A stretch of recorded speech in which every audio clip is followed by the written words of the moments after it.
The first thing the aliens noticed about humans was that they did not know when to be afraid. That was not supposed to happen. The training world had been designed by three civilizations that had spent centuries studying survival, fear, and biological instinct. It was officially called Charon 9, but every species in the outer systems had another name for it, the Deathworld. No recruit was sent there unless they had been trained for years. The surface was covered with poisonous forests, unstable cliffs, freezing nights, violent electrical storms, and creatures that could tear through military armor. The air itself contained microscopic organisms capable of attacking exposed skin. Rivers carried chemicals that could burn through unprotected equipment. Even the smallest insects had evolved defensive weapons. Charon 9 did not exist to teach soldiers how to win. It existed to teach them how to survive. Most species lasted less than 3 days. The strongest military candidates sometimes survived a week. The record was 19 days. Then humanity arrived.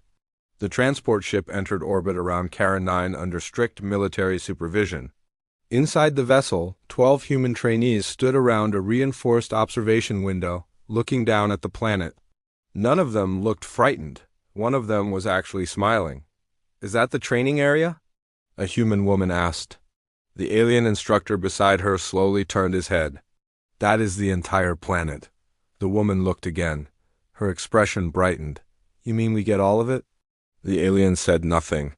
He was beginning to understand that something had gone terribly wrong. His name was Varek, a senior instructor of the Galactic Survival Directorate. He had trained soldiers from 17 species. He had watched warriors with 6 limbs, armored skin, natural night vision, and poisonous blood fail on Charon 9. He had seen a heavily modified reptilian commando abandon his equipment after encountering the forest predators. He had watched an elite avian squad spend 14 hours hiding inside a cave because the wind outside carried airborne parasites. He had personally approved the removal of an entire training group after a storm destroyed their shelter. Charon 9 was not a place for confidence. It was a place where confidence went to die. Yet the humans were standing behind him, pointing at the planet as if they had been given tickets to an amusement park. Another human leaned toward the window. "Are those mountains?" "Yes," Varek replied. "They look steep. They are unstable." "Cool." Varek stared at him. The human looked back. "What?" "Nothing." Varek turned away. He decided that perhaps humans were simply incapable of understanding the situation. That would explain everything. Humanity had only recently joined the Galactic Coalition. Their technological development had been considered strange but impressive. They were not the strongest species in physical terms. They did not have natural armor. They could not breathe underwater. They had no claws, no venom, no enhanced vision, and no remarkable regenerative abilities. By every conventional measure, humans were average. Their weapons were advanced, but not exceptional. Their ships were durable, but not the strongest. Their bodies were fragile compared with many alien species. The Galactic Council had therefore assumed that humans would need special preparation before entering. Charon 9, the Directorate had offered them the standard Deathworld survival course. The humans had accepted immediately. That decision had caused some concern.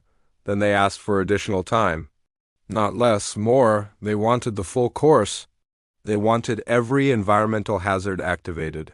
They wanted the predator zones opened. They wanted the weather systems running at maximum difficulty. Varek had personally contacted the human command officer to confirm the request. "You understand that the standard course is already considered dangerous?" "Yes." "You understand that the advanced version has resulted in permanent injuries among trained personnel?" "Yes." "And you still want the advanced version?" The human officer had paused. "Is there a harder version?" Varek had stared at the communication screen for several seconds. "No, shame." That conversation had been recorded. Within hours, it had spread through the Directorate. Some instructors thought humans were arrogant. Others believed they were simply ignorant. A few were genuinely curious. But none of them were prepared for what happened when the human transport landed. The doors opened. Cold wind swept across the landing zone. Beyond the perimeter, enormous plants moved beneath the darkness. Their leaves were wider than vehicles. Strange lights pulsed beneath the soil. Something large moved between the trees. The human trainees stepped outside. Their equipment was simple: protective armor, survival packs, water systems, medical supplies, cutting tools, a few compact weapons. Nothing unusual. Varek watched them carefully. "Your objective," he announced through the external speakers, "is to reach extraction point 7 within 72 hours. The humans listened. "Do not leave the marked survival corridor." A few humans exchanged glances. "Do not approach native wildlife." More glances. "Do not consume unknown vegetation." One human raised a hand. Varek looked irritated. "What?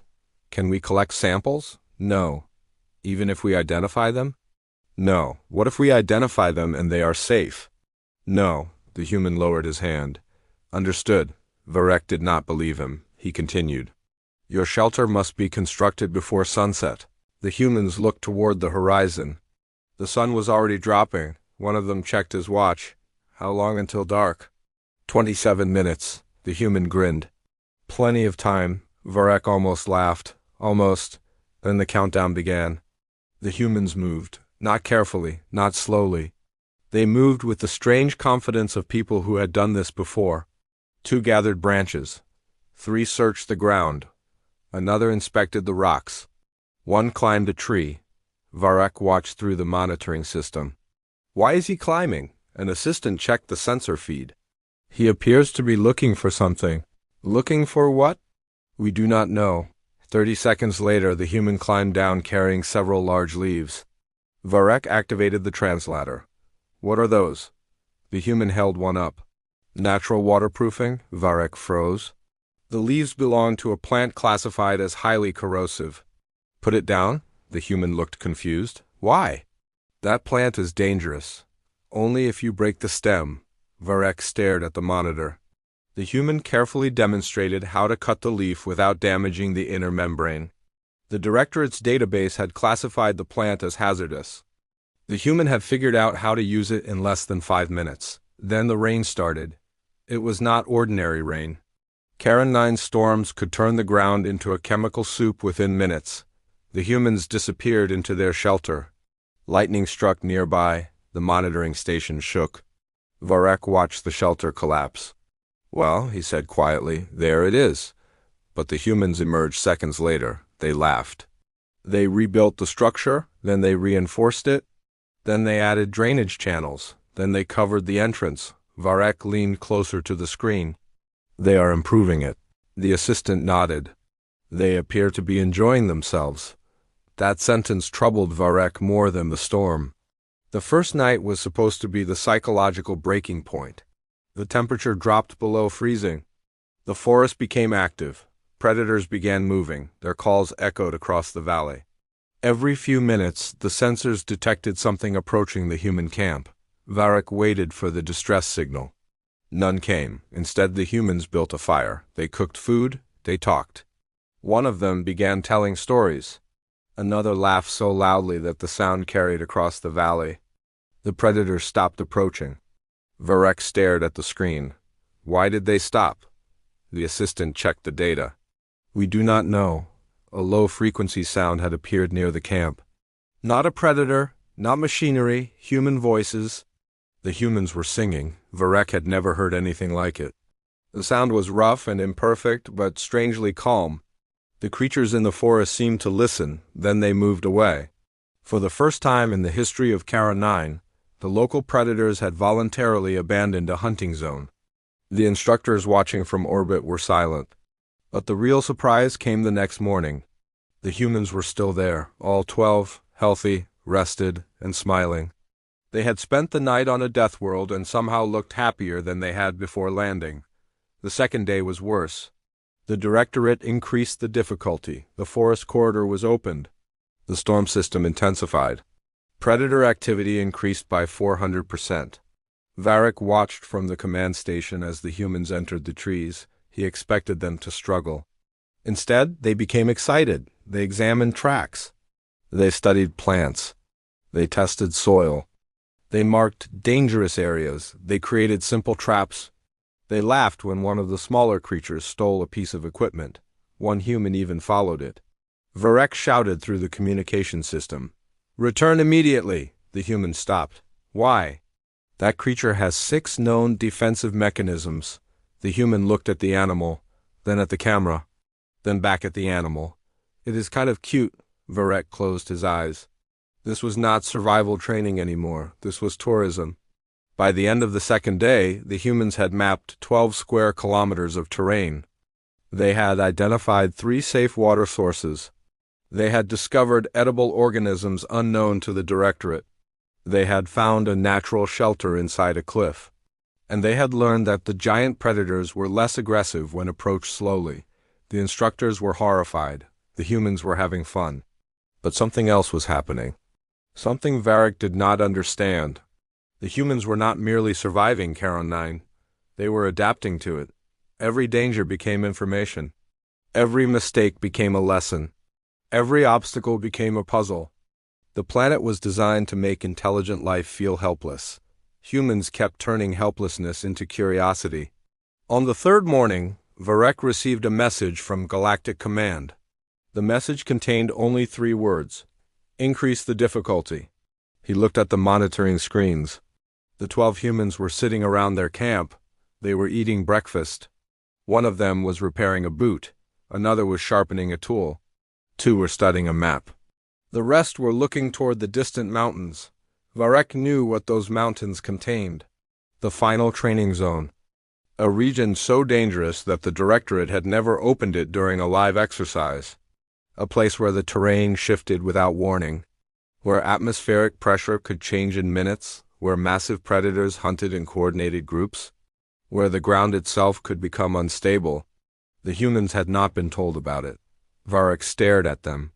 Then one of the humans stood. He pointed toward the mountains. "Are we allowed to go there?" Varek did not answer. The human looked toward the monitoring drone. "We know you're watching." Varek slowly leaned toward the microphone. "That region is prohibited." The human smiled. "Why?" "Because no trainee has ever completed it." There was silence. Then the human looked back at the others. They exchanged glances, and one by one they stood. Varek felt something cold settle inside him. For the first time since humanity had arrived, he understood the real problem. The humans were not fearless. They knew exactly how dangerous Charon 9 was. They simply found danger interesting.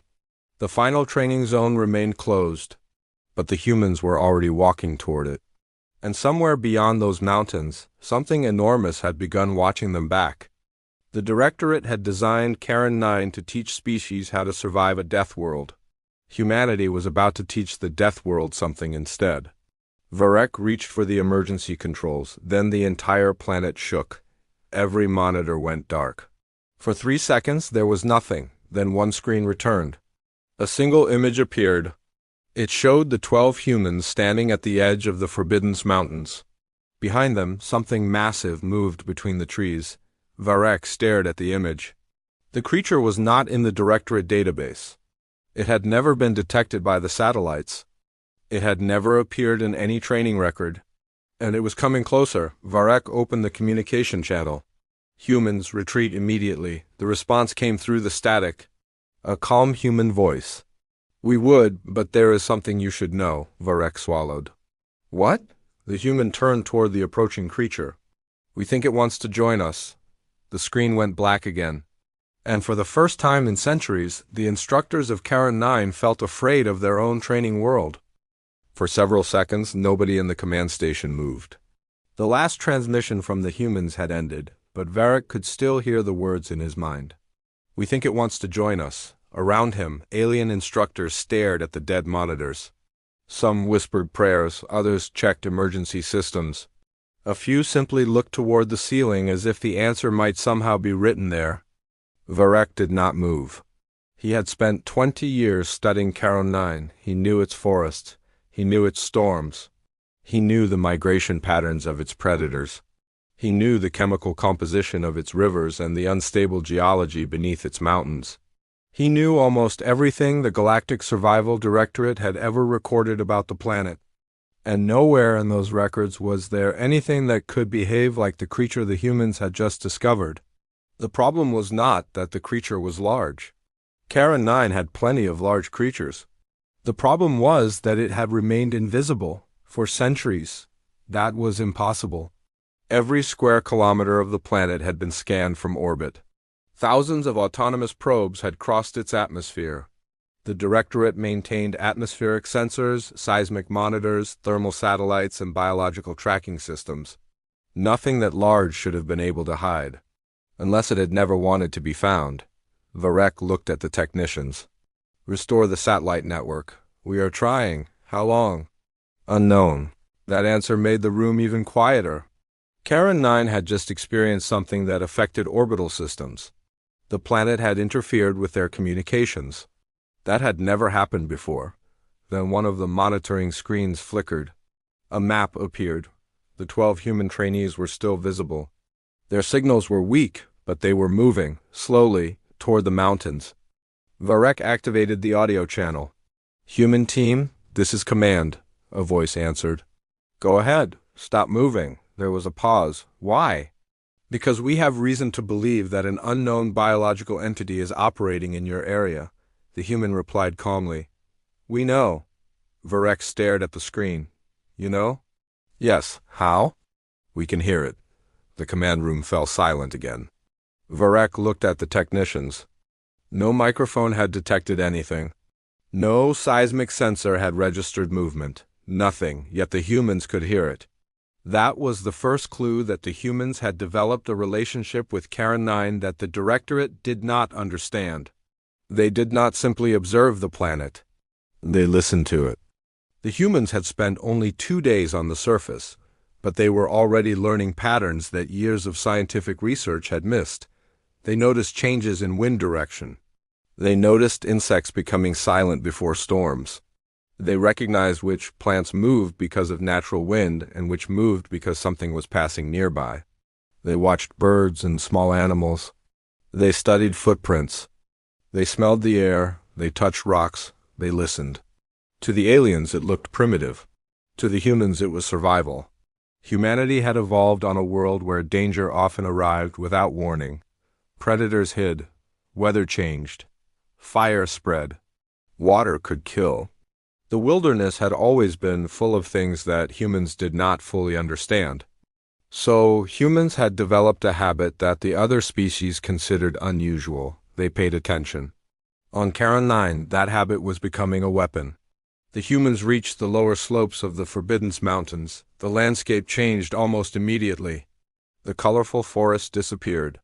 In their place stood enormous black rock formations rising from the ground like broken towers. Thin mist moved between them. The air became colder. Their instruments began producing conflicting readings. One human checked his scanner. Atmospheric pressure is dropping. Another looked at the sky. Storm coming. A third shook his head. Not a storm. What is it? Something else. Above them, the clouds began moving in a perfect circle. Varek watched through the remaining satellite feed. The clouds were rotating around the mountain range. Not randomly, deliberately. The humans noticed it too. They stopped. For several seconds, they simply watched the sky. Then one of them crouched and placed a hand against the ground. The human stayed completely still. Varek frowned. What is he doing? The technician checked the biological feed. Unknown. The human suddenly stood. Everyone moved left. The others obeyed immediately. 3 seconds later, the ground where they had been standing collapsed. A section of rock dropped into darkness. The humans stared at the opening. Below them was a vast underground chamber. The satellite could not see inside. One human looked down, then smiled. Varek knew that smile. It was the same expression they had shown when they first saw the Deathworld. Curiosity, not fear. The humans began preparing climbing equipment. Varek immediately activated the communication channel. Do not enter that opening. A human looked toward the camera. Why? We do not know what is inside. The human shrugged. Neither do we. That is precisely why you should not enter. There was a short pause. Then the human replied. Respectfully, that sounds like a good reason to investigate. Varek closed his eyes. He wondered if humans had a word for their behavior. He would later learn the word was curiosity. The humans descended. The chamber beneath the mountain was enormous. Its walls were covered with strange mineral formations. Some glowed faintly. Others seemed to absorb the light. The floor was covered with shallow tracks, not footprints. Something much larger. The human team spread out. They did not touch anything. They simply observed. One of them noticed the tracks continued deeper into the chamber.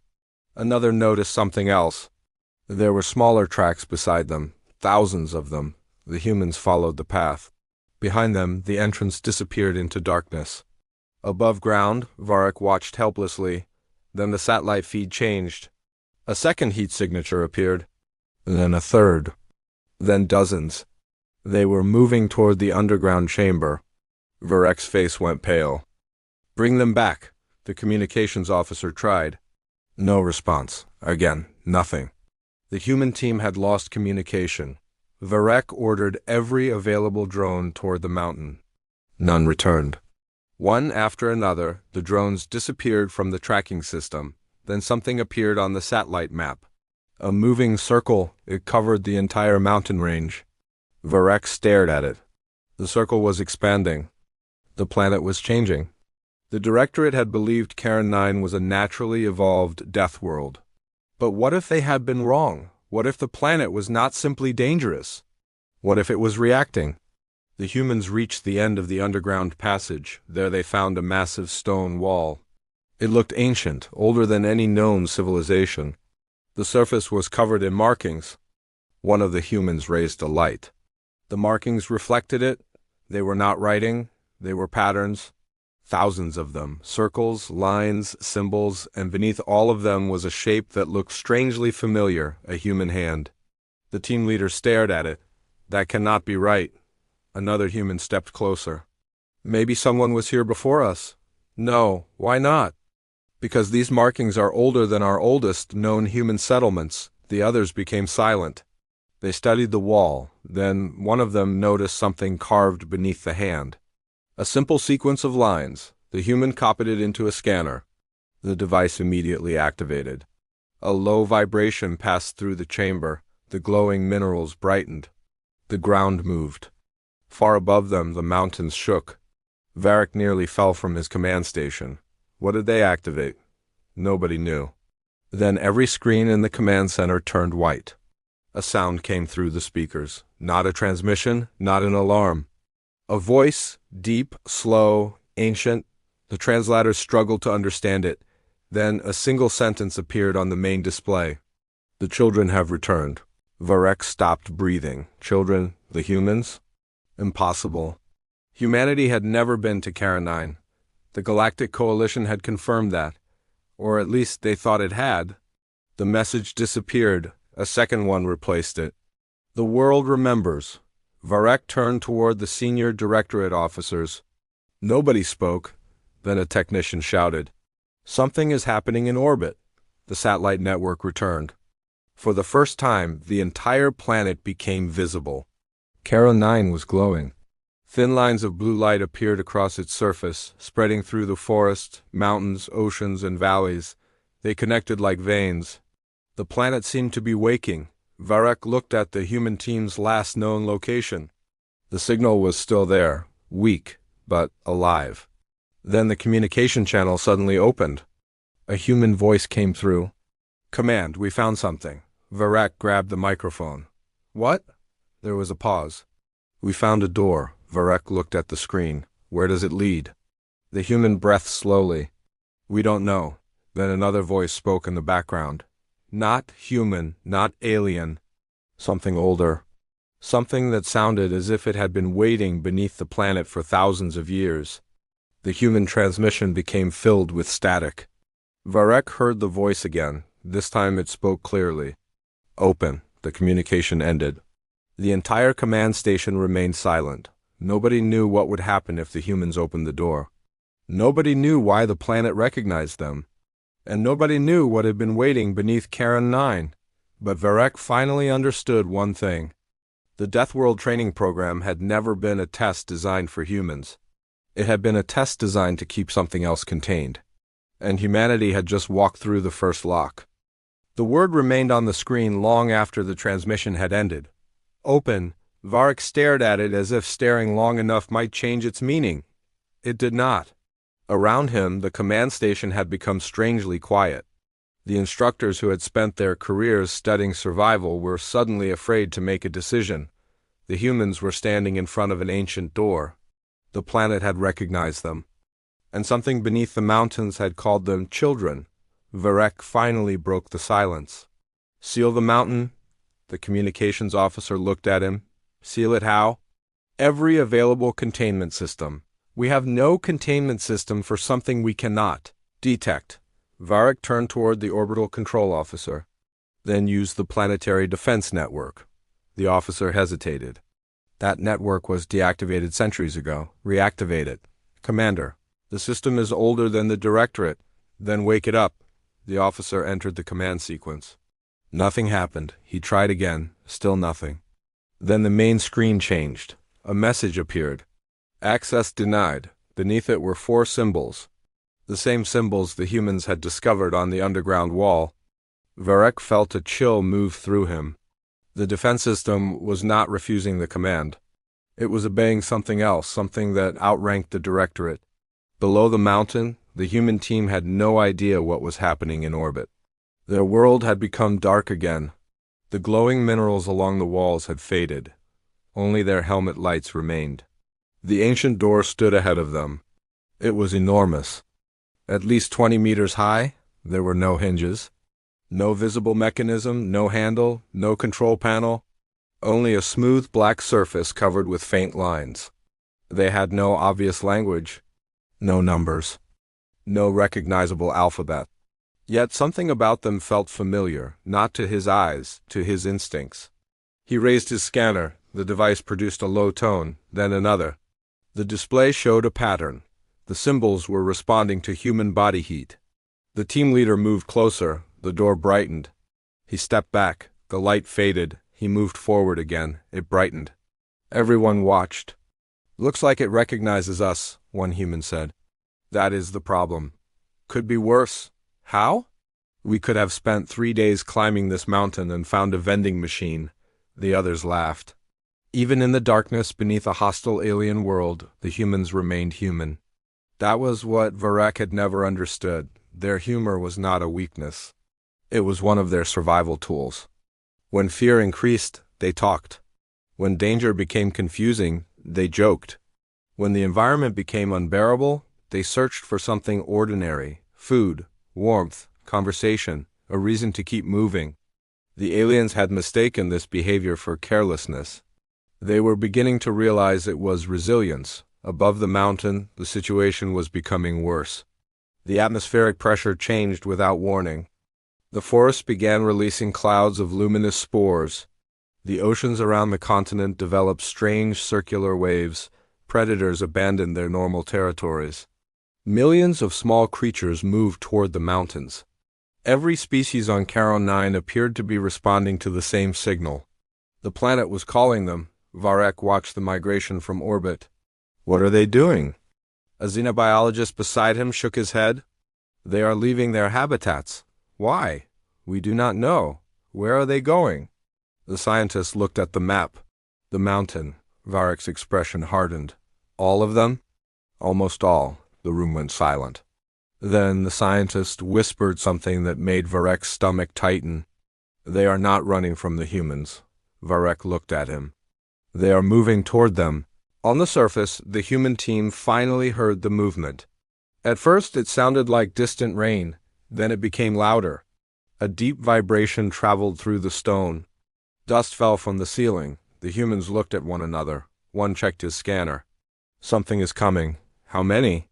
The scanner gave no number. It simply displayed a warning. "A biological activity, extreme." The team leader looked toward the entrance.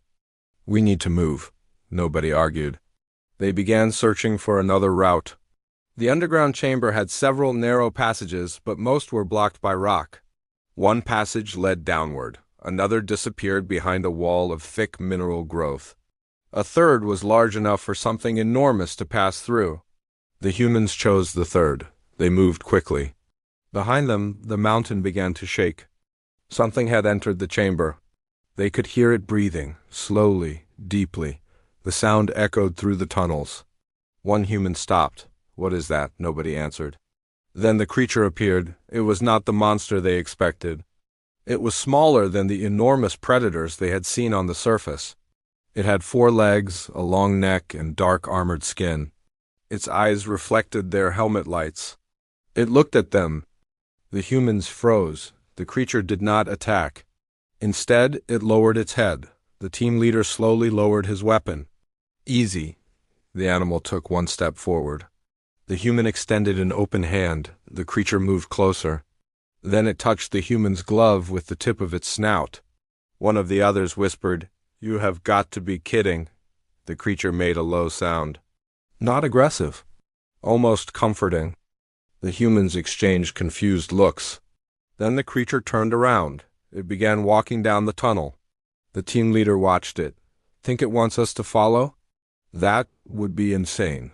We came to a Deathworld." The team leader sighed. "Fair point." They followed.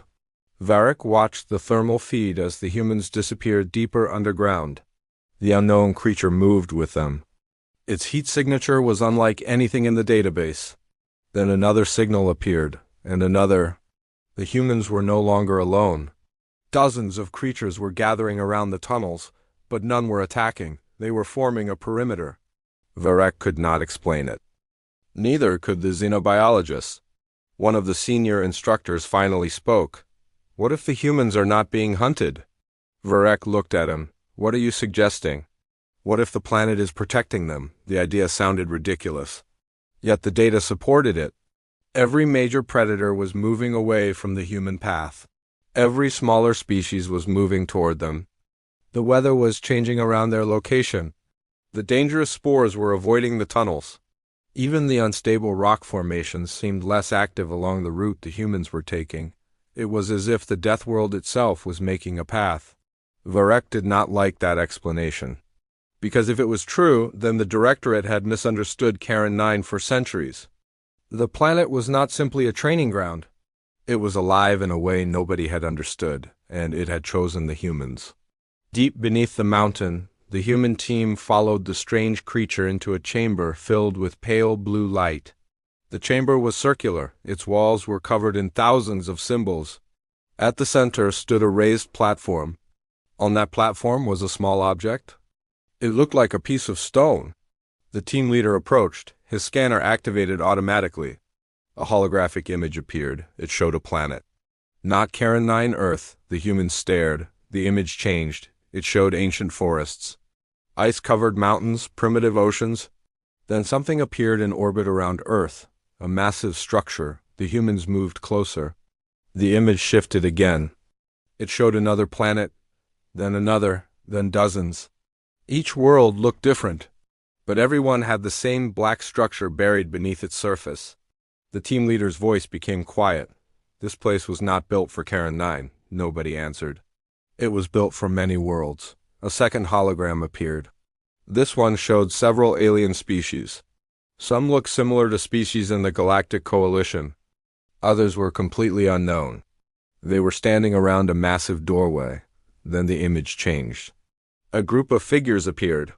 They were smaller, fragile, bipedal, human. The humans stared in disbelief. One of them whispered, "We have been here before." The team leader shook his head. "No," he looked at the ancient images again. "Someone like us has." Suddenly the chamber shook. The hologram disappeared. The creature that had led them there turned toward the entrance. It growled. This time the sound was not comforting. It was a warning. Something was approaching. The humans raised their weapons. The tunnel beyond the chamber went completely dark. Then came the sound of footsteps. Heavy, slow, deliberate. The alien creature moved in front of the humans. The humans moved beside it. Not behind, beside. The distinction would have seemed strange to most species. To humans, it was simple. If the creature was willing to stand with them, they would stand with it. Above the planet, Varric watched the sensors spike.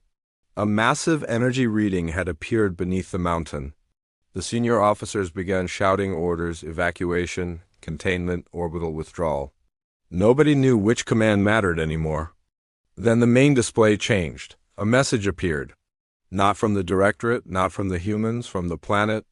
The trial has begun. Varric stared at the words. He suddenly understood why the ancient door had called humanity children. The humans were not being welcomed. They were being tested. And whatever had created the doors across those forgotten worlds had apparently been waiting for a species capable of reaching the final stage. The humans had arrived sooner than expected. Or perhaps they had arrived exactly when they were supposed to. Below the mountain, the footsteps stopped. The chamber became silent. The creature beside the humans lowered itself into a defensive position. The team leader raised his weapon. The darkness ahead began to glow with two enormous eyes. Something stepped forward. The humans did not retreat. They could not see what was coming. They did not know why the planet had chosen them. They did not know who had visited Earth long before recorded history. And they certainly did not know what the ancient builders expected humanity to do. But they had learned one thing during their short time on Charon 9. When a Deathworld showed you a locked door, the safest thing was probably to leave it closed. Humans had never been especially good at doing the safest thing. The creature in the darkness took another step, the mountain shook, and the ancient symbols around the chamber began to glow again. The two enormous eyes remained fixed on the humans from the darkness. Nobody fired. The creature standing in front of them had already made that decision impossible. It stepped forward, placing its armored body between the humans and whatever waited in the tunnel. Its throat produced a deep warning sound that vibrated through the stone beneath their boots. The humans tightened their grips on their weapons. Then the thing emerged. It was enormous. Its body filled most of the passage. 4 thick limbs carried it forward, each ending in broad claws that sank into the stone. Plates of dark material covered its back, but beneath those plates was something that seemed almost mechanical. Not armor, something older. The humans watched as the creature entered the blue light. Its face was unlike anything they had seen on Charon 9. It had no visible mouth, no obvious eyes beyond the 2 glowing spheres. And across its chest was the same symbol they had seen on the ancient door. The team leader slowly lowered his weapon. The creature stopped. For several seconds, nothing moved. Then the ancient symbols around the chamber changed. One by one, they formed a pattern. The same pattern the humans had seen in the image of Earth. The creature lowered its head. The humans understood. It was not attacking. It was recognizing them. Above the mountain, Varric watched the readings climb. What is happening? The xenobiologist could barely speak. The creature has activated the chamber. What does that mean? We do not know. Then find out. We are trying. Varric looked toward the orbital display. The entire planet was responding. Storms were moving toward the mountain. Predators were gathering. The glowing lines beneath the surface were becoming brighter, and the old defense network had finally activated. But instead of targeting the humans, every defense platform turned toward space. Varric froze. Why are the weapons facing outward? Nobody answered. Then the first transmission arrived. It came from beyond the Charon 9 system. A military fleet had entered the outer region, not galactic coalition ships, unknown vessels. Hundreds of them. Varric stared at the identification screen. There was no registry match, no diplomatic signature, no communication request. The ships were moving directly toward the planet. The senior officer beside him whispered, "Who are they?" Varric looked at the ancient symbols displayed on the screen. "I think they are the reason the door was built." The unknown fleet continued inward. Its ships were dark and narrow, designed for speed rather than comfort. They carried no visible markings, no colors, no symbols. Yet the planetary defense network recognized them. Warning alarms spread through the command station. Targets identified. Varric's heart began beating faster. How many? 412. Can our defenses stop them? The technician looked at the ancient network. If it uses the power available on Charon 9, perhaps. Perhaps? Commander, we have never activated this system. Varric looked at the approaching fleet. Then I suggest we hope the planet knows what it is doing. Far below, the humans finally understood why the ancient chamber had awakened. A projection appeared above the central platform.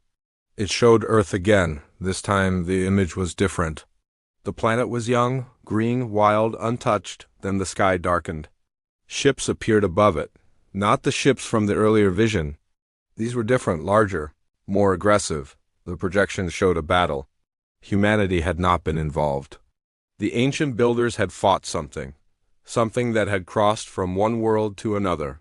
The humans watched as the unknown ships attacked. Then the image changed. A group of ancient beings entered the chamber. They carried devices. They opened the door. And behind them stood creatures from several worlds. The ancient beings were not building weapons. They were building shelters. They were hiding species from something. The team leader stared at the projection. They were protecting life. Another human looked at the symbol. From those ships? Maybe. The projection changed again. One of the ancient beings placed a hand against a wall. The same wall now stood in front of the humans. A voice filled the chamber. It was not translated, it was understood. Worlds will fall, the humans stood still. Life will scatter. The blue light became brighter. Only those who learn to endure will remain. Then the projection disappeared. The chamber shook violently. The creature beside the humans raised its head. Something was coming. The humans looked at their instruments. Multiple signals were approaching from above. The alien fleet had reached the atmosphere. The sky outside the mountain turned black. Varek watched from orbit as the unknown ships descended. The planetary defense network responded. Massive structures emerged from the surface. For the first time in thousands of years, Karen 9 had weapons in the sky. But the fleet did not slow down. They attacked. The first impact shook the planet. Varek's command station lost power for several seconds. When the systems returned, half the orbital sensors were gone. The unknown fleet had entered the atmosphere. Varek stared at the tactical display. The planet was under attack. And the humans were still underground. He opened the emergency channel. Human team, respond. Static. Human team, this is Varek. Respond immediately. Nothing. He tried again. A faint voice finally came through. Still here? Varek nearly laughed with relief. Listen carefully. An unknown fleet is attacking Karen 9. We know, you know? We can hear the explosions. Varek looked at the screen. Your position is no longer safe. The human team leader looked at the ancient creature, then at the chamber. We figured that out. You need to evacuate. Where? Varek paused. There was no safe direction. The surface was under attack. The forests were becoming unstable. The mountains were shaking. The underground tunnels were filling with strange energy. Find another route? The human looked toward the massive creature. It had already turned toward the far wall. The creature struck the wall with one claw. Stone cracked. A hidden passage appeared. The human team stared. One of them smiled. Found one. Varek could not believe it. Where does it lead? The human activated his scanner. Down. Varek closed his eyes. Of course, the safest escape route on a Deathworld was apparently deeper into the Deathworld. The humans moved. The creature led them through the hidden passage.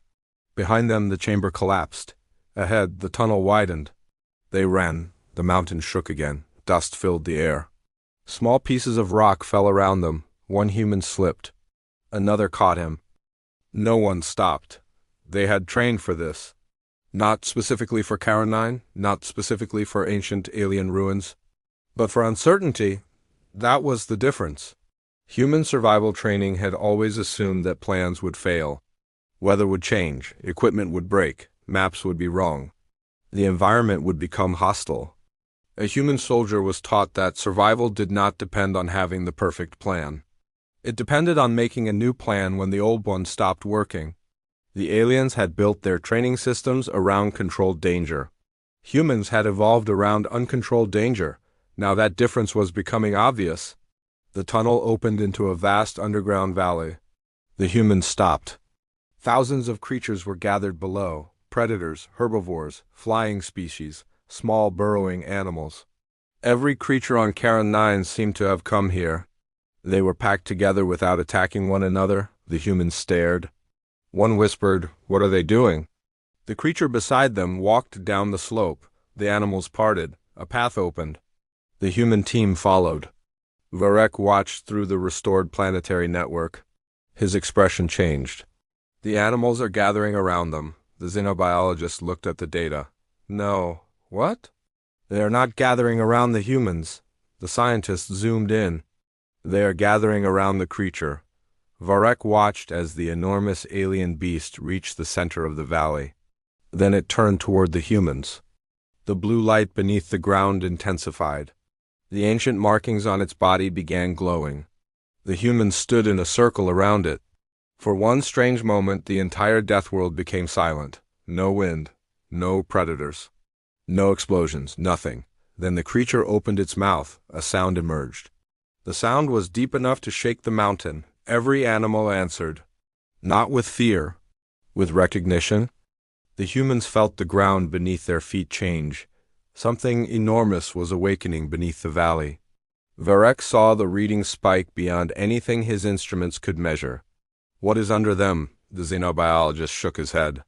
I don't know. Estimate. The scientist looked terrified. Something larger than the mountain. Varek turned toward the orbital display. The unknown fleet was now directly above the planet. Weapons were charging. The planetary defense network was struggling. If the fleet attacked again, the surface might not survive? Varek made his decision. Open every emergency channel. The communications officer looked at him. To whom? Everyone, even the humans? Especially the humans. The channel opened. Varek spoke directly to the team. You were brought here to learn how to survive a death world? The humans listened. But we were wrong. He looked through the command station window at the glowing planet. This world was never trying to kill you. The human team leader looked toward the ancient creature. Varek continued. It was preparing you. A massive sound rolled through the underground valley. The ground split. Blue light erupted from beneath the creatures. The unknown fleet opened fire from orbit.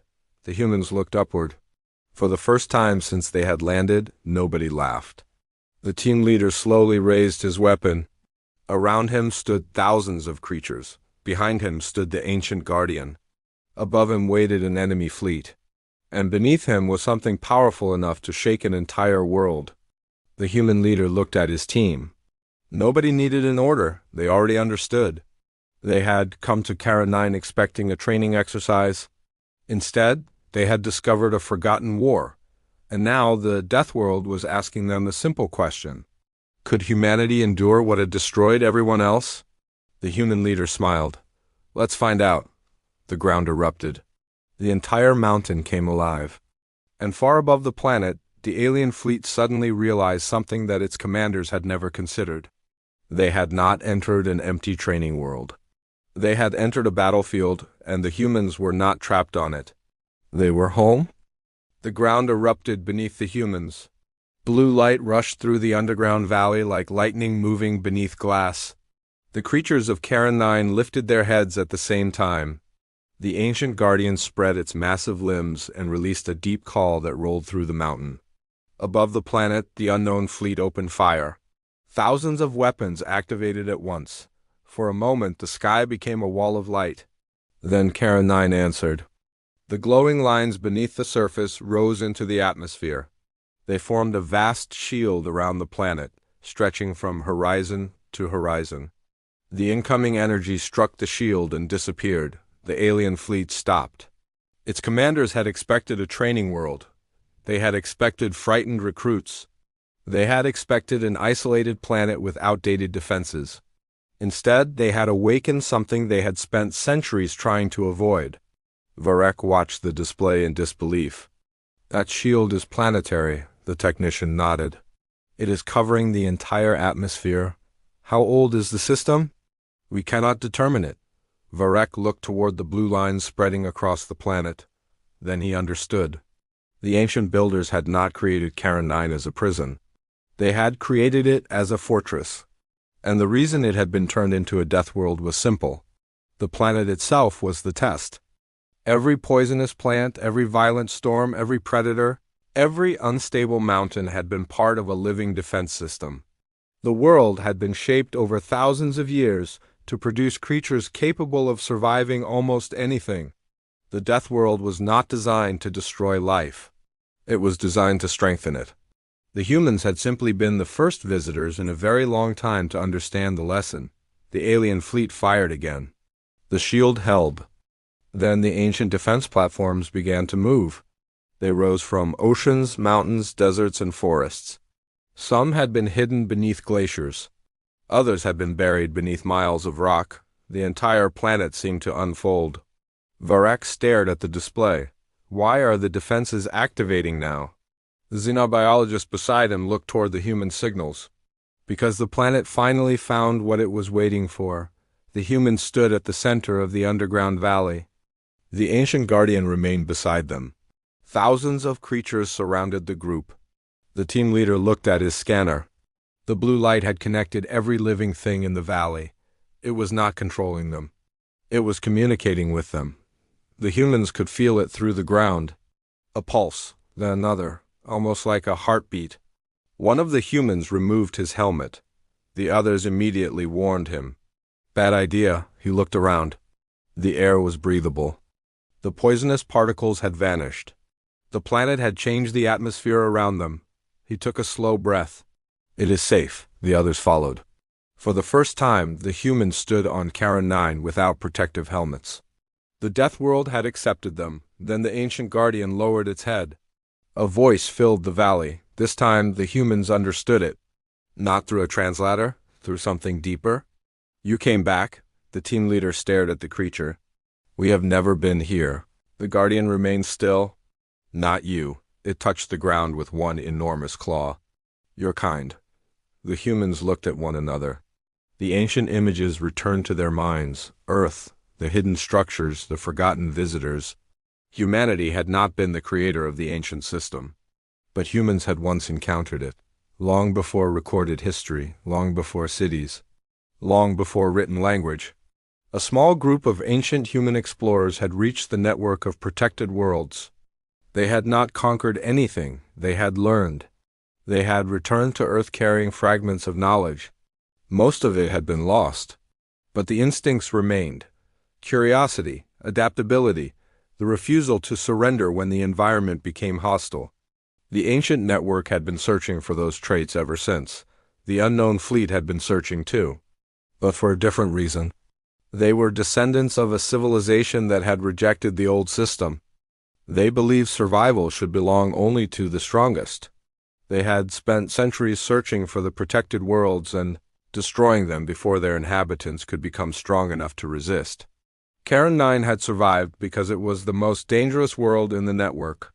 Nothing could safely remain there for long, except life that adapted, except species that learned, except humans. The alien fleet fired again. This time, the planetary shield did not simply absorb the attack. It redirected it. The energy moved across the surface and into the ancient defense network. Then the planet released it. The fleet scattered. Several ships were forced out of formation. The alien commanders finally understood that they had made a terrible mistake. They had attacked a world that had spent thousands of years preparing for them, but the humans were not satisfied with simply watching. The team leader looked at the guardian. Can we stop them? The creature looked upward. We can defend. The human shook his head. We need to do more than defend. The guardian studied him. The human continued. If they come back, someone else gets hurt? The creature was silent. Then the blue light changed. A path appeared through the valley. It led toward the deepest part of the mountain.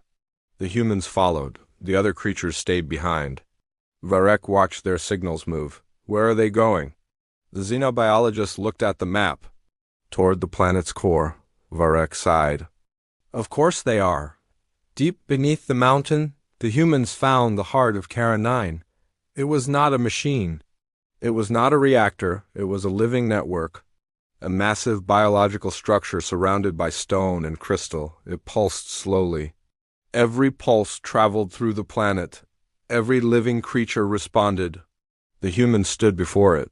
The team leader finally understood the real purpose of the training. The planet had been testing whether they would use its power for themselves. The answer had to be no. Human strength was never supposed to mean domination. It meant responsibility. The human placed his hand against the surface. The network responded. Images appeared, world after world, species after species. Civilizations that had survived because someone had protected them. Others that had disappeared because they believed strength meant control. The message became clear. Survival was not about being the strongest creature in the universe. It was about becoming strong enough to protect something weaker than yourself. The human stepped away. We understand. The ancient network brightened. Above the planet, the alien fleet suddenly stopped. Every ship received the same transmission. Not words, a memory. The fleet commanders saw their own history. They saw the worlds their ancestors had destroyed. They saw the civilizations they had called weak. They saw the protected worlds they had hunted. Then they saw the humans. 12 small figures standing beneath a Deathworld. They saw the creatures surrounding them. They saw the ancient guardian. And they saw the planet itself choosing to stand with humanity. The fleet hesitated. Varek opened a communication channel. This is Varek of the Galactic Survival Directorate. No response. He continued. You attacked a protected world under coalition jurisdiction? Still nothing? Then a transmission arrived. The voice was cold. Humanity has no place in this war. Varek looked toward the human signals. He almost smiled. You are mistaken. The human team leader had opened the same channel. We were not looking for a war, the alien commander responded. Then surrender. The human laughed softly. No, the commander sounded confused. Why? The human looked around the underground chamber, at the ancient network, at the creature that had protected them, at the world that had tested them. Then he answered, because we have spent our entire history learning how to survive places that wanted us gone. There was silence. We are not leaving our friends behind. The transmission ended. The alien fleet remained still. Then one ship powered down its weapons. Another followed. Then another. The fleet commander had realized something the Directorate had taken much longer to understand. Humans did not become dangerous because they were physically stronger. They became dangerous because they adapted. If the enemy changed tactics, humans changed with them. If the environment became hostile, humans studied it. If the plan failed, humans created another. And when someone stood beside them, humans rarely abandoned them. The fleet withdrew. Not because every ship had been destroyed. Not because humanity had overwhelmed them. They withdrew because continuing the fight would mean attacking an entire living world and every species protecting it. The first unknown ship crossed beyond the planetary shield. Then another. Soon, the fleet disappeared into deep space. The blue lights across Karen 9 slowly faded. The Deathworld became quiet again. The storm clouds separated. The predators returned to their territories. The strange plants closed their luminous leaves. The atmosphere stabilized. For the first time since the humans arrived, Karen 9 looked peaceful. Varek received a final transmission from the human team. We are ready for extraction. Varek stared at the message. Extraction? The team leader replied. Yes, Varek almost laughed. You realize you have just uncovered an ancient planetary defense network. Survived a previously unknown species, entered a sealed underground civilization, and helped stop an alien invasion. Yes. And you want to leave? There was a pause. We are hungry. Varek leaned back in his chair. He had no answer to that. The human team returned to the surface. The creatures watched them leave. The ancient guardian stood at the edge of the forest. The team leader stopped before boarding the transport. He looked back. The guardian lowered its head. The human raised one hand. No words were necessary. The transport lifted into the air. Below, Karen 9 disappeared beneath the clouds. For the first time, Varek looked at the planet without seeing a death world. He saw a teacher. He saw a survivor. He saw a living world that had spent thousands of years waiting for someone to understand it. The human trainees returned to the Galactic Survival Directorate as heroes, but they did not call themselves heroes. They complained about the food. They asked whether the training course could be repeated. One of them even asked if they could return to Karen 9 for another exercise. Varek stared at him. You want to go back? The human nodded. Of course. You nearly died. Several times. You encountered creatures that could have killed you? True. You entered an ancient underground civilization. Also true. You helped defend an entire planet.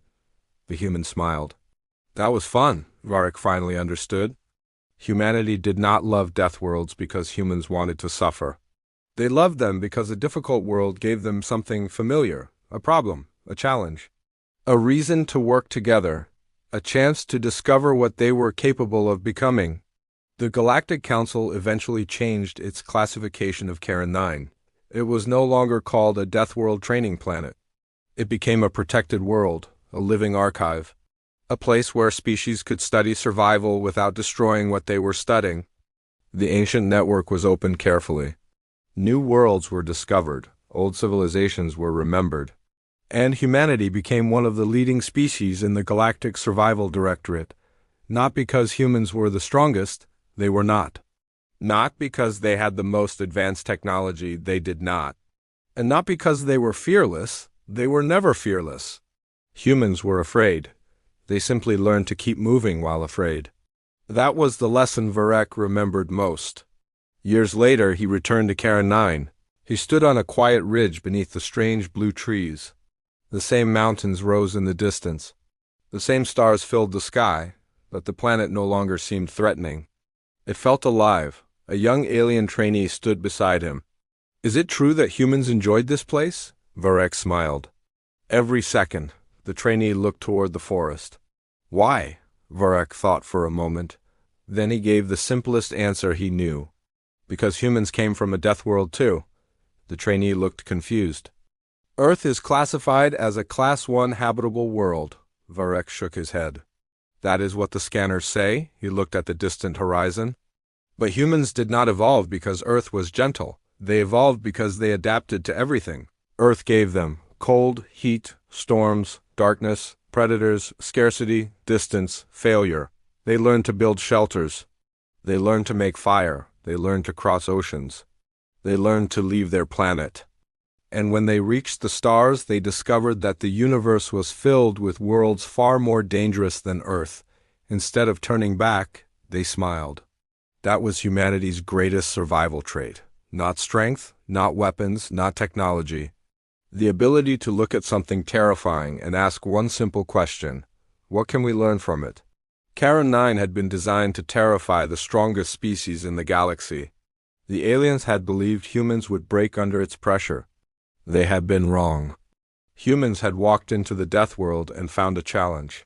They had found friends among creatures that were supposed to be enemies. They had found history beneath the mountains. They had found an ancient connection to worlds beyond imagination. And most importantly, they had reminded the galaxy of something it had forgotten. Survival was never about proving that you could stand alone. It was about learning how to stand together when everything around you was falling apart. Far below the ridge, something moved between the glowing trees. The ancient guardian watched from the shadows. Varric noticed it. The young alien did not. Varric smiled. The creature raised its head toward the stars. Perhaps it was remembering. Perhaps it was waiting. Or perhaps, like the humans, it simply enjoyed knowing that somewhere beyond the mountains, another adventure was waiting. The stars stretched endlessly above Karen 9. Humanity had entered the galaxy as a young species from a supposedly ordinary world. They had been measured. They had been underestimated. They had been tested. And every time the universe gave them something impossible, they did what humans had always done. They adapted, they endured, they learned, then they stood back up. The aliens had built a death world to teach humanity how to survive. Instead, humanity taught the galaxy why survival had never been about avoiding danger. Sometimes, survival meant walking toward the unknown with your friends beside you, accepting that you might be afraid and taking the next step anyway, because that was the human way. And somewhere beyond the stars, there would always be another death world, another impossible challenge, another door waiting to be opened. Humanity would be ready. Not because humans were fearless, because they had learned that fear was never the end of the story. It was only the beginning.